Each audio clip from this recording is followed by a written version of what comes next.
बिस्मिल्लाहिर्रहमानिर्रहीम। अस्सलाम वालेकुम dear students, how are you all? आज का चैप्टर है solids and liquids. We are going to be discussing MCQs and as we have previously discussed the chemical equilibrium chapter, तो आज हम लोग इंशाल्लाह liquids and solids को discuss करेंगे। बगैर टाइम ज़ाया किए let's start. The first MCQ is the diagram shows the variation of boiling points of hydrogen halides. Explain the higher boiling point of HF. अब यहाँ पे हमें हाइड्रोजन हैलाइड्स गिवन है। हाइड्रोजन हैलाइड्स क्या होते हैं कि जब किसी भी हैलोजन के साथ हाइड्रोजन एटम जो होता है वो बॉन्ड बनाता है तो उसको हाइड्रोजन हैलाइड बोल देते हैं, ठीक है। तो अब ये कह रहे हैं कि इसके साथ कौन सा ऐसा हायर बॉइलिंग पॉइंट जो है एचएफ का वो बता रहा है। तो हमें पता है कि एचएफ जो है, ठीक है, वो हाइड्रोजन बॉन्डिंग फॉर्म करता है और जितनी हाइड्रोजन बॉन्डिंग स्ट्रांग होगी उतना ही बॉइलिंग पॉइंट क्या होगा, हाई होगा। तो अगर हम लोग एमसीक्यूज देखें, option A is the high bond energy of HF, option B है in HF there is H bonding between HF molecules, option C है the electronegative difference between F and H is much higher than the that of the halides, और इसके अलावा option D है the effect of nuclear charge is much reduced in fluorine which polarizes hydrogen fluoride molecule. तो इसमें हमारे पास hydrogen bonding वाला जो option है इट इज करेक्ट, ठीक है। Next is which of the following factor affect vapor pressure of a liquid except. इसमें vapour pressure के ऊपर किस चीज़ का वो नहीं होता। वेपर प्रेशर जो होता है हमें पता है सरफेस एरिया के ऊपर डिपेंड करता है, जितना सरफेस एरिया ज़्यादा होगा उतना वेपर प्रेशर ज़्यादा होगा। इसके अलावा जो हमारे पास नेचर ऑफ लिक्विड होती है, ठीक है, नेचर ऑफ लिक्विड के ऊपर भी डिपेंड करता है। डिफरेंट लिक्विड्स के डिफरेंट वेपर प्रेशर होते हैं, टेम्परेचर पे भी डिपेंड करता है और इंटरमॉलिक्यूलर फोर्स के ऊपर भी डिपेंड करता है। तो यहाँ पे हमारे पास जिसका करेक्ट ऑप्शन है इट इज सरफेस एरिया, ठीक है। बनस्बत बाकी तीन के ये this option is the valid. Next is London dispersion forces are only forces present among the. London dispersion forces हमारे पास किस में प्रेजेंट होती हैं। तो हम वी नो दैट के आयोडीन के जो मॉलिक्यूल्स होते हैं उसके अंदर प्रेजेंट होती हैं ये, ठीक है, क्योंकि यहाँ पे molecules of water in liquid state इनके अंदर हाइड्रोजन बॉन्डिंग होती है, वाटर के अंदर हाइड्रोजन बॉन्डिंग होती है, ठीक है। Helium in gaseous state at high temperature, helium के अंदर भी लंदन डिस्पर्शन नहीं होती, ठीक है। और इसके अलावा अगर molecules of hydrogen chloride gas देखें हम लोग तो उसके अंदर भी ये प्रेजेंट नहीं होती, तो it is present basically in the molecules of solid iodine. Next is all of the following molecules show hydrogen bonding except. अब इसमें हमने देखना है कि कौन से मॉलिक्यूल्स जो है वो हाइड्रोजन बॉन्डिंग शो करते हैं, लेकिन इसमें से कोई एक ऐसा ऑप्शन है जिसमें ये हाइड्रोजन बॉन्डिंग जो है शो नहीं हो रही। तो हमें ये पता है कि जो फर्स्ट थ्री ऑप्शन है हमारे पास इनमें तो हाइड्रोजन बॉन्डिंग प्रेजेंट है। एचएफ को तो हमने ऊपर डिस्कस किया है, हाइड्रोजन फ्लोराइड का अभी जो अभी ये फर्स्ट एमसीक्यू से हम डिस्कस कर रहे थे।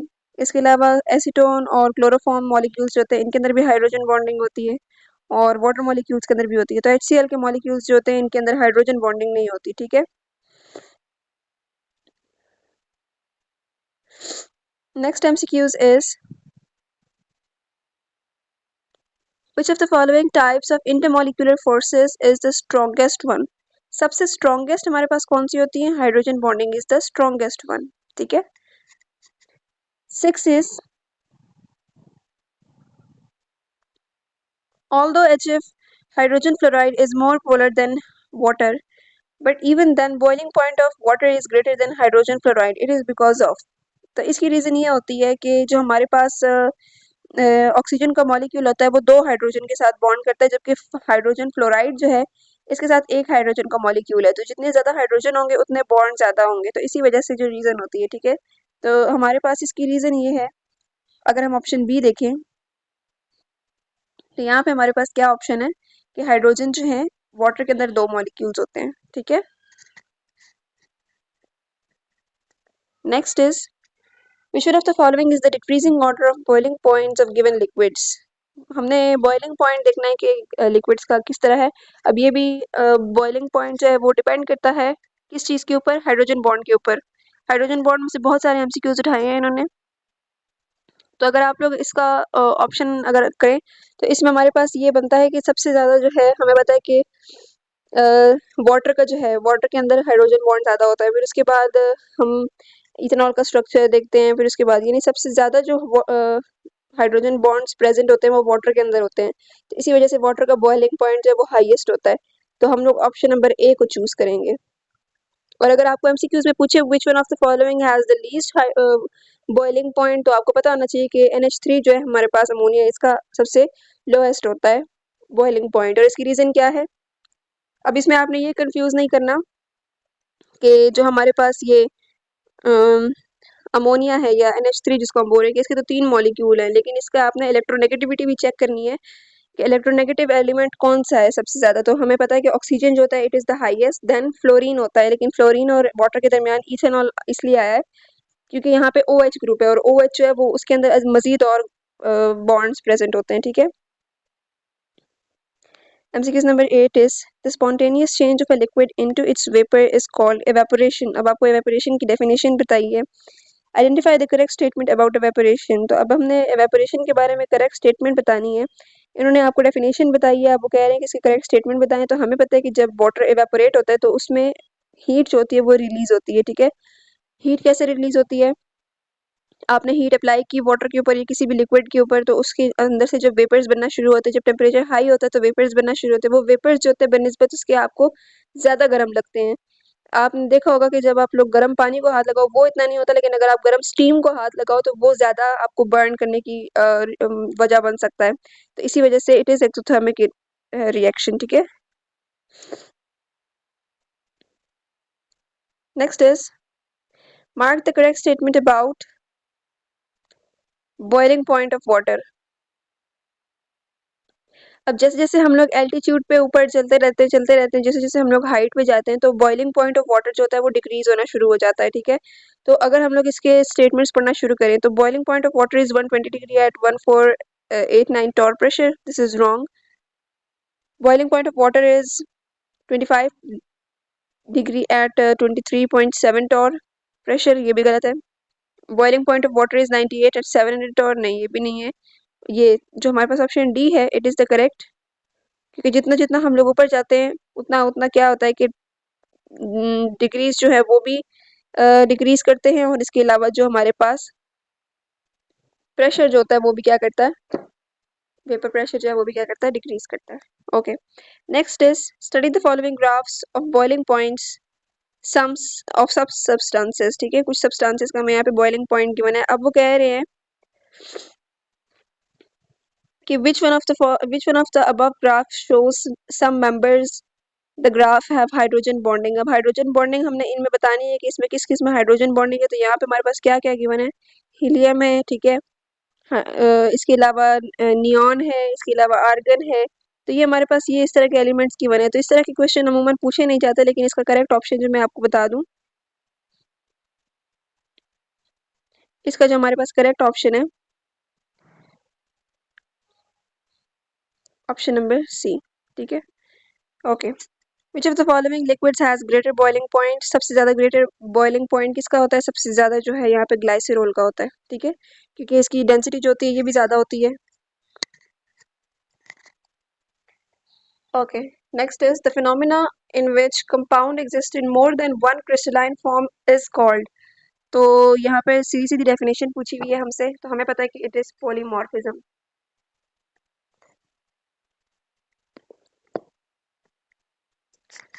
नेक्स्ट इज सॉरी, आपको मेरी आवाज़ से अंदाज़ा हो रहा होगा मेरी थोड़ी सी तबीयत आज डाउन है, but it's okay, no issue. Okay, next is which one of the following set of solid elements A, B, and C includes giant metallic structure as a macromolecular structure and a simple molecular structure। अब सबसे पहले हमने giant बताना है, फिर उसके बाद हमने metallic structure बताना है, और इसके बाद macromolecule का बताना है और molecular structure का बताना है हमने इसमें। तो इसमें अगर हम लोगों को देखें, जो हमारे पास सिलिकॉन होता है, ठीक है, वी नो इट कि ये हमारे पास इसका स्ट्रक्चर बहुत जाइंट होता है, तो इट मीन्स ऑप्शन ए तो हमारे पास से निकल गया, ठीक है। अब अगर हम लोग इसमें मेटालिक कैरेक्टर देखें, तो मेटालिक कैरेक्टर के बिना पर हमारे पास ये SNC और ये एल्यूमिनियम और ये इस तरह करके जो है यहाँ पे अच्छा हमें ये वाला ऑप्शन 2 बार दिया हुआ है, लेकिन ये है कि हमारे पास जो ऑप्शन सी है ये करेक्ट है, क्योंकि इसमें एल्यूमिनियम जो है ये हमारे पास मेटालिक कैरेक्टर है, ठीक है, स्ट्रक्चर है। और सिलिकॉन जो है ये हमारे पास जाइंट स्ट्रक्चर है, ठीक है। और इसके अलावा सिंपल मॉलिक्यूलर स्ट्रक्चर में हमारे पास सल्फर है। नेक्स्ट एमसीक्यूज इज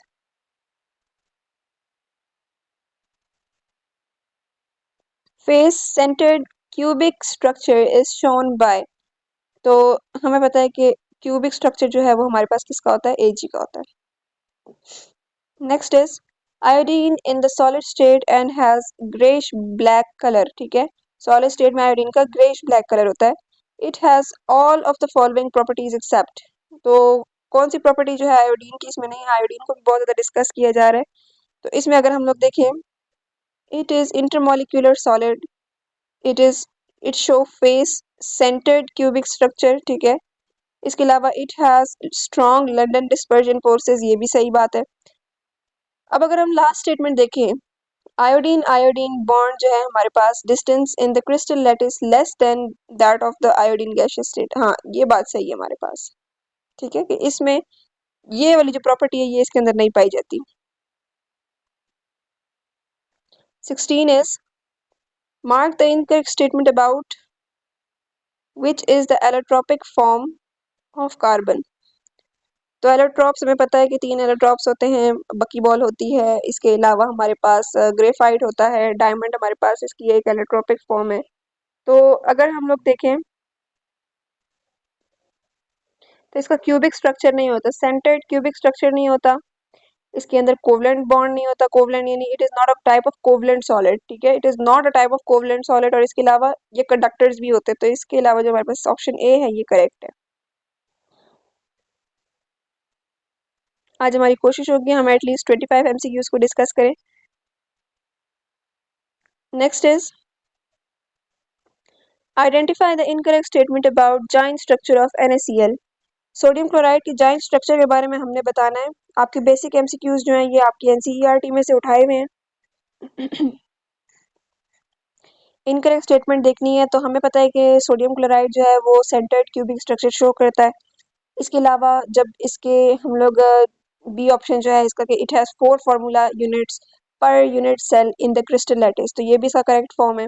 इसके अलावा it is non conductor in the solid state, we know it के जो हमारे पास सोडियम क्लोराइड होता है जब ये सॉलिड स्टेट में होता है तो ये नॉन कंडक्टर होता है, लेकिन जब हम इसको आयंस की फॉर्म में करते हैं तो फिर ये यानी जब हम इलेक्ट्रोलाइट में डालते हैं इसको ये इस तरह करके कोई सीन करते हैं, लिक्विड फॉर्म में जब होता है ये गैशियस फॉर्म, गैशियस में नहीं होता, बेसिकली ये लिक्विड में होता है। तो ये जो है कंडक्टर कंडक्टर जो बन जाता है ये, ठीक है। लेकिन जो ऑप्शन सी है हमारे पास distance between two adjacent of different kind in the crystal lattice is 2.75, तो ये स्टेटमेंट जो है हमारे पास ये इनकरेक्ट है। Next is all of the following pair of crystalline solids are matched correctly with respect to type of bonding. हमें element given है, ठीक है, क्रिस्टलाइन सॉलिड्स गिवन है हमें, हमने उसमें नेचर ऑफ बॉन्डिंग बतानी है और इसमें से कौन सा जो है इसमें उन्होंने पूछा है कि इसमें कौन सा जो है वो करेक्टली मैच हुआ है। तो अगर हम लोग देखें इसमें, अगर हम फर्स्ट ऑप्शन देखें डायमंड और इसके अलावा सिलिकॉन और कार्बन का बॉन्ड जो होता है तो इसमें हमारे पास कोवलेंट बॉन्ड होता है, तो ये तो करेक्ट है। MgO और NaCl में आयनिक बॉन्ड होता है क्योंकि NaCl जो है हमारे पास ये आयनिक स्ट्रक्चर होता है, ठीक है। एल्यूमिनियम और जिंक जो होता है इनके अंदर मेटालिक बॉन्ड्स होते हैं, बिल्कुल सही बात की है उन्होंने क्योंकि इनके अंदर वाकई मेटालिक बॉन्ड्स होते हैं ये, इसीलिए तो ये कंडक्टर्स होते हैं। बट अगर हम ऑप्शन डी देखें आयोडीन और HCl में हमारे पास लंदन डिस्पर्शन फोर्सेस नहीं होती, तो correct option is option number D.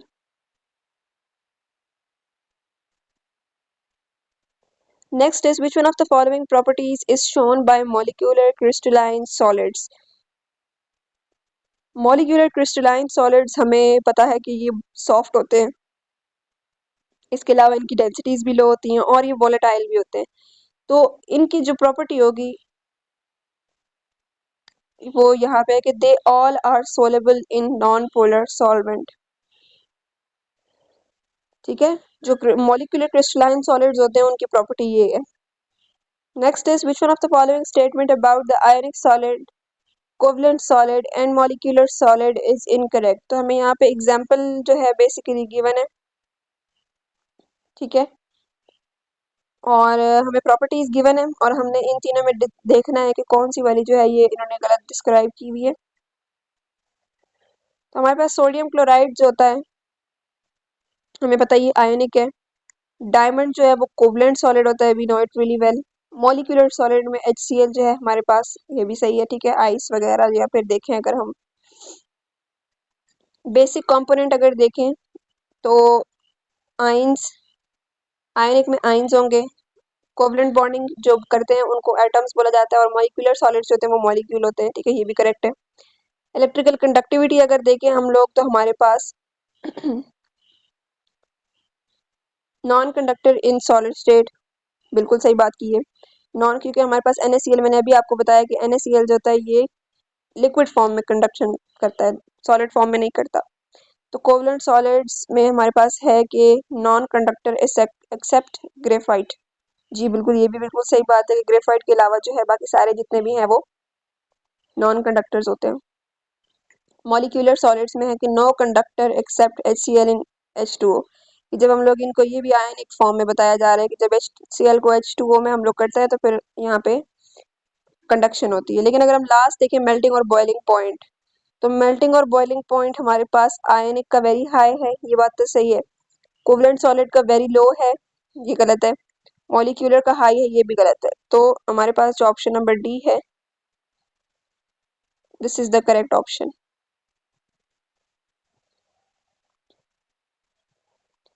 Next MCQs is, in crystal lattice of ice each oxygen atom of water molecule attracts। Crystal lattice of ice की बात हो रही है, ये मैं आपसे पहले भी डिस्कस कर चुकी हूँ कि जब हमारे पास वाटर की फॉर्म होती है तो दो हाइड्रोजन के मॉलिक्यूल्स जो होते हैं वो अटैच होते हैं ऑक्सीजन के साथ। लेकिन जब आइस की बात होती है तो 4 अटैच होते हैं और इसकी रीज़न ये होती है कि आइस की फॉर्मेशन के वक्त जो हमारे पास जो एम्प्टी होल्स हैं वो बनना शुरू हो जाते हैं, जिसकी वजह से वो हाइड्रोजन जो है उसको फिल करना शुरू कर देता है।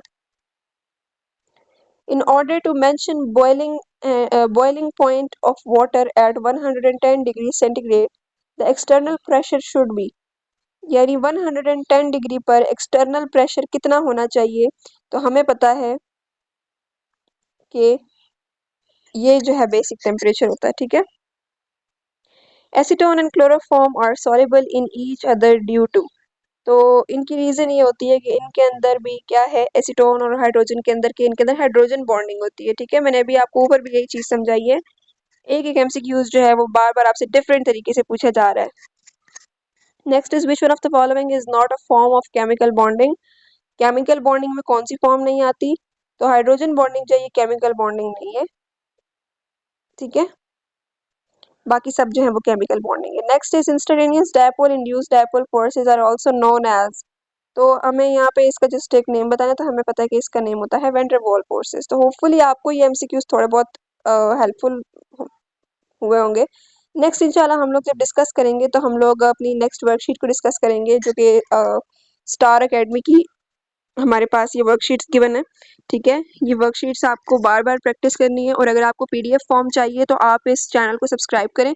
और क्योंकि इसमें मैं डिफरेंट लिंक्स वगैरह भेजती रहती हूँ जिसमें आप मतलब टेस्ट सीरीज़ को भी ज्वाइन कर सकते हैं और इसके अलावा आप इसमें वर्कशीट्स भी हासिल कर सकते हैं। यही जितनी भी PDFs मैं आप लोगों के साथ शेयर करती हूँ वीडियो की फॉर्म में, आप इसको प्रैक्टिस के लिए भी यूज़ कर सकते हैं। आप इस चैनल को सब्सक्राइब करें और आप मुझे DM करें, मैं इंशाल्लाह ताला आपको ज़रूर ये भेजूँगी, ठीक है। तो thank you so much for watching, अल्लाह हाफिज़।